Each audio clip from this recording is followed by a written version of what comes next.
I remember the first date that I had with my wife. I was nervous, excited, and at the same time very curious because I knew that something was happening. And I cannot complain since I'm still in love with her.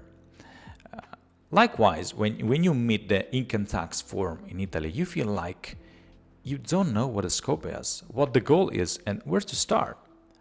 It looks like a collection of different frameworks, boxes, titles that don't make any sense since the majority of the people they think that taxes are taxes, simple, but not for Italy.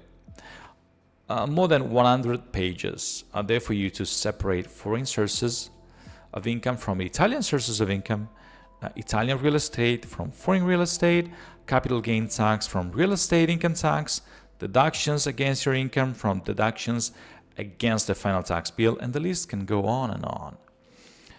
The biggest problem with this approach is that at the end of the process, you will not get just one final number only, one single box telling you exactly how much you owe. For each kind of asset, income, and financial details in general, you will get different boxes showing whether a credit or a debit, and for each one of them, there is a different way to estimate taxes on account due for the current fiscal year, if there is any. As a consequence, you will also get a payment tax form, more correct, with dozens of different lines for as much as different taxes you must pay by a certain date.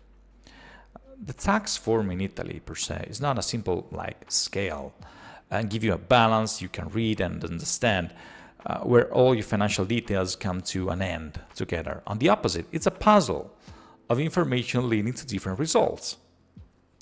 The wealth tax goes with 0.2% rate, capital gain with the 20%, income tax between 23 to 43%, tax benefits for pensioners, 7% flat, regime impatriati 90, 70, 50% off for the first 5 years, and so on. So if your financial fiscal data is, for example, in a foreign currency, you have another problem. For each one of them, there is a unique way to apply the conversion to euros.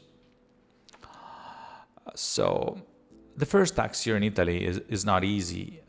For the new habits, you have to learn new daily routine, and especially for taxes. Making an investment decision to learn how and when to file your taxes is something an expert should put on the budget list. And please pay attention to this word, understand. As a tax professional, as a teacher myself, you may think I should definitely say the opposite. But the ultimate goal of a good tax advisor is not to make you feel like you can trust them no matter what and delegate all the work. In my humble opinion, a good tax professional should be able to educate you, explain how your tax bills are made, making you feel like you know what's going on and you can check the process yourself. So hiring someone then becomes your choice, not something you're forced to because of fear.